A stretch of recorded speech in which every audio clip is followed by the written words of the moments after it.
마티즈의 급차선 변경으로 본 것 같은데요. 그런데 제가 볼 때는 이게 달리든지 블랙박스 장착 차량이 가속이에요. 너무나 빨리 간 것 같아요. 그 고속도로 중앙 분리대 보면 동그랗게 네. 그 반사경 비슷한 게 있어요. 아, 지금 지나쳤었죠. 네네네. 네. 그거가 한 50m 간격이 하나씩 있거든요. 그거 두 개를 지나는데 시간이 얼마 걸렸느냐. 그렇게 하면 속도가 나오죠. 도로교통공단에서 분석을 했는데요. 분석 결과 이 블랙박스 장착된 차량의 속도가 얼마로 나왔는지 아세요? 얼마로 나왔을까요? 놀라지 마세요. 219km 시속. 빨리 수고하셨네요. 엄청 빠른 그렇게 달릴 거죠. 수 있어요? 우리나라에서 219km 한 번도 밟아보지 못한 사람들이 많을 텐데요. 그렇다면 이 사고의 과실은 얼마나 될까요? 앞차가 정상적으로 차선 변경을 하고 있었고요. 근데 뒷차가 엄청난 과속으로 사고를 낸 거거든요. 따라서 앞차에게는 잘못이 거의 없어 보입니다. 그래서 100대 0으로 보이는데요. 무조건 이건 뒷차 잘못이네요. 가해자와 피해자가 완전히 뒤바뀌었군요. 네, 다음 영상입니다. 계속 직진을 하고 있는데요. 교량인 것 네, 같죠? 다리를 건너고 네. 있거든요. 아유, 저 왜 차가 서 있나요? 서 있으면 안 되는 건데. 그렇네요. 근데 이럴 경우에는 뒤에서 박은 차량의 과실이 더 큰 거 아닌가요? 일반적으로 앞에 가는 차를 뒷차가 들이받으면 뒷차가 100% 잘못했다고 그러죠. 네. 네, 안전거리 미확보라고 그러는데요. 그런데 지금 저거는 가고 있던 차를 들이받은 게 아니라 서 있던 차예요. 서 있던 네. 차량을. 저 차가 왜 서 있는지 모르겠는데요.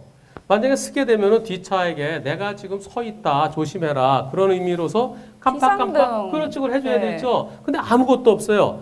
그럼 비상등 켜지 않고 있었던 잘못도 있는 거네요? 그렇죠. 그게 앞차의 잘못이죠. 물론 뒷차가 앞을 잘 보지 못한 거 전방주시 태만이라고 그러죠. 네. 그 잘못이 더 큽니다만은 앞차가 이유 없이 멈춰 서 있던 거 그것은 앞차의 잘못이에요. 그럼 두 차 모두 잘못이 있는 경우 같은데 네. 그때 과실의 비율은 어떻게 되나요? 앞을 잘 보지 못한 차의 잘못이 좀 더 커서요. 네. 70대 30.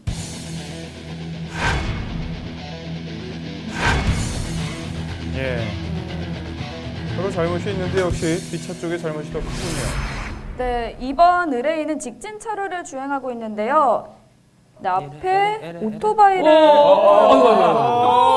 오토바이가 급차선 변경했군요. 네, 급차선 변경을 한 경우 같은데 다시 한번 볼까요? 오토바이가 계속 멀리 저 있는데 오른쪽에서부터 계속 거의 대각선 안쪽으로 아하. 급차선 변경을 했기 때문에 오토바이의 과실이 큰 거죠. 그렇죠. 네, 오토바이가 더 많이 잘못했습니다. 네. 몇 대 몇 정도 되는 것 같아요? 오토바이 잘못이 밖에 없는 것 같은데. 아니에요. 저건 100대 0은 아니고요. 자, 보세요. 오토바이가 앞에서 보이잖아요. 앞에 보이잖아요. 네. 예. 그리고 슬금슬금 왼쪽으로 들어오는 게 보이잖아요. 예. 미리 보일 때는 100대 0은 아니라 그랬죠. 네. 그렇죠. 저거는 80대 20 정도로 보이는데요. 80대 20. 네. 그런데 여기서는요. 80대 20보다 더 중요한 것을 우리가 배울 수 있습니다. 뭘까요? 한번 보죠. 잘 보세요. 자, 부딪히면서 뭐가 떨어졌죠? 저 뭐예요? 헬멧이요. 헬멧이 바로 떨어졌어요. 그렇죠. 헬멧, 우리말로 안전모라 그러죠? 네. 안전모가 떨어졌습니다. 이 안전모는 턱근을 해야 됩니다. 턱근을 안 하면은 떨어집니다. 안전모를 안 써서 머리를 다치게 되면 그 자체가 10%의 잘못을 인정하거든요. 그것도 과실로 인정이 네. 되는군요. 따라서 헬멧을 쓸 때는 어떻게 써야 된다? 제대로 끈까지 하고 써야 되는 그렇죠. 거고요. 턱근을 꼭 반드시 매야만 합니다.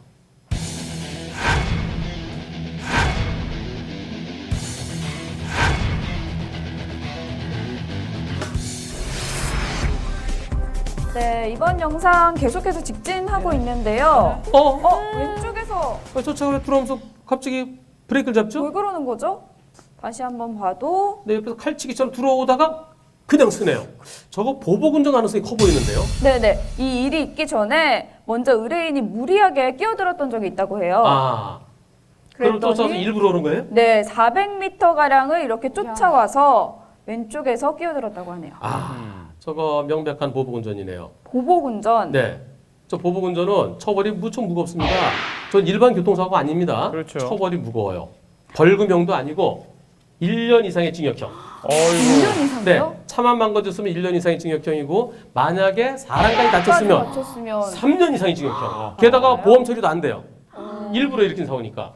그렇다면 제가 운전을 하다가 만약 이렇게 보복 운전을 당하는 경우에 어떻게 해야 되나요? 지금 같은 경우는 방법 없습니다. 내가 가는데 갑자기 치고 들어오면은 네. 저 어떻게 피할